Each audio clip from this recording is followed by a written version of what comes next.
everyone. My name is Ruth Marshall and I'm the cellist for the Mill City String Quartet. And I'm also a cellist in your Britt Festival Orchestra. So a special hello to anyone I've met before, whether it's been on the Hill or maybe at your school during a previous residency.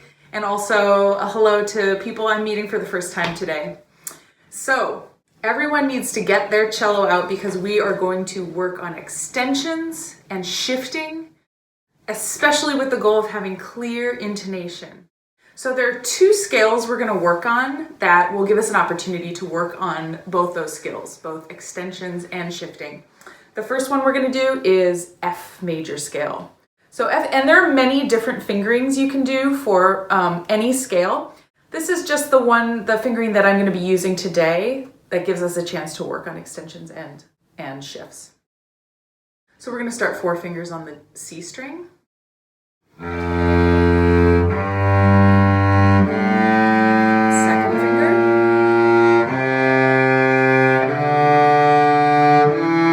Second finger again. Extension back.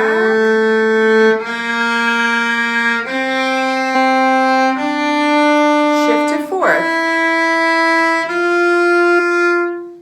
So let's go over some of those elements. The first one we're going to go over is the extension back. So with an extension back, I actually have a really specific procedure that I use for the extension back, and it really helps guarantee that my extension will be in tune. So if you start 4 fingers on the D, we're just going to do this little segment together. So I start 4 fingers on the D, and then I leave my fingers down in a tunnel and I play the open A. So a couple things you have to do to make that work. The main one is you have to have your fingers really nice and curved so that they're not touching the A string. And some things you can do to support that is make sure your elbow is up a little bit. It doesn't need to be a ton, just a little bit to help you curve those fingers. And also make sure your thumb is curved and relaxed. And then while I'm leaving my fingers down, I lift only my first finger and I point it at the ceiling. So once it's pointed at the ceiling, I'm in the right shape to do an extension back.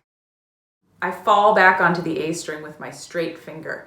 This is so different from any other regular technique we do in regular positions. We don't usually use a straight finger in cello playing, but to get an extension at this part of the cello in tune, I definitely use a straight finger. And in fact, the part of my finger that touches the string is really kind of the side. It's not even the tip. So this is an unusual technique, but point, fall back. And then my other fingers are still over on the D string. They just cross over.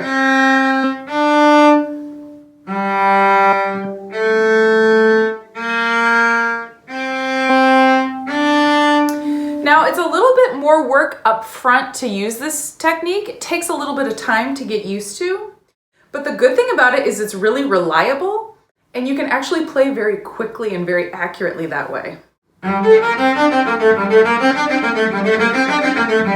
The alternative is that we might kind of do a little bit of a shift instead of our extension, something like this.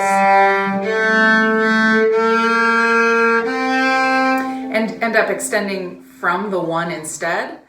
And that can work, but not at a fast speed. At least I can't do it at a fast speed. So, leaving all 4 fingers down, making a tunnel for open A, taking first finger, pointing at the ceiling and falling back onto A string, crossing second finger over, crossing 3 and 4 over, and then we have our shift. So in my fingering, I'm shifting to 4th position. And there are a couple of things I always pay attention to when I go to 4th position. Number 1, I let my thumb slide all the way down. So whenever I have a shift to 4th position, I'm not thinking too much about where exactly like my fingers need to go. Instead, I'm just feeling for my thumb. My thumb goes all the way down the neck and stops. The side of my hand touches the side of the cello. And that shift doesn't really happen unless my thumb is relaxed enough to really just slide down the back of the cello. A lot of times our thumbs will slow us down on shifts and make it really difficult to shift. For example, my thumb might get stuck or squeeze a little bit, and then I might have trouble. Something like that. Did you see how the shape of my hand even changed? Because my thumb put the brakes on. Now our thumbs do that all the time, and it's really hard to monitor them because we can't really see them while we're playing the cello.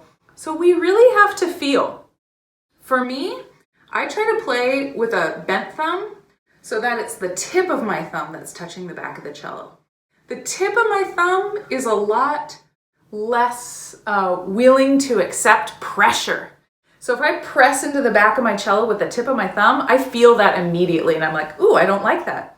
If I have a flat thumb and I press into the back of the cello, I don't feel that at all. In fact, I could squeeze with my fingers and my thumb all day and my thumb wouldn't send me a signal that that was uncomfortable.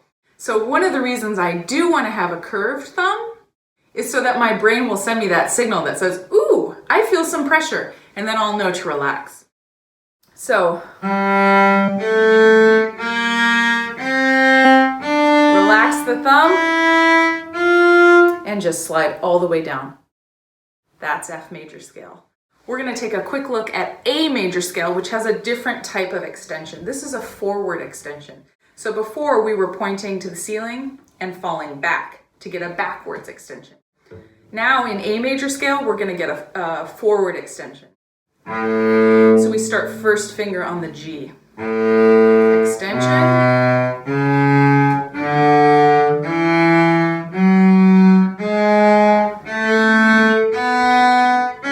Third position. Fifth position. So the big difference with the forward extension is that I definitely need to move my thumb.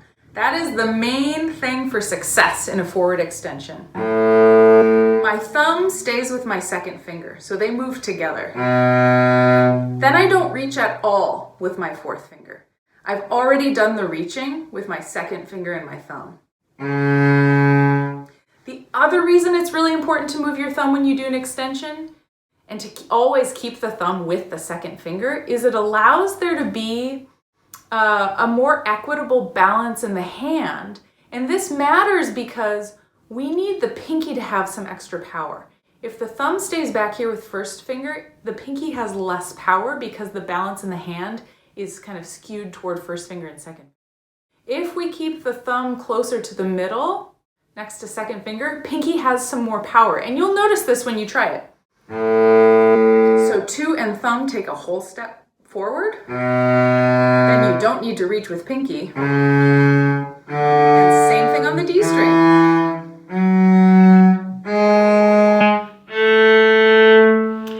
The reason it's important that pinky has some power in terms of intonation is that one of the reasons something can be out of tune is if your fingers aren't able to pull the string down all the way.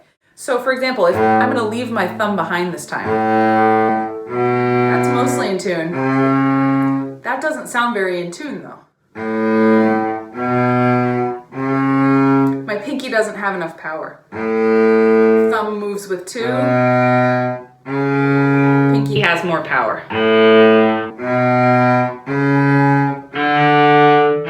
Same thing here, extension. Shift to third position by relaxing the thumb. One last quick tip about the shift into fifth position. That's this one. This is a tricky one to find. I'm shifting onto F sharp. And it's tricky because this is the part of the cello where my thumb doesn't get to come with me anymore. So I have to use a slightly different procedure. And what I use is I'm actually feeling my thumb stop when it can't go on any further. And then my first finger goes a little bit past it. So I practice that shift a lot. So I can get used to the thumb helping me measure. Thank you all for listening today and sticking with me on these technical details and being so precise and thoughtful about your intonation. I look forward to seeing you all on the hill in the future. Take care.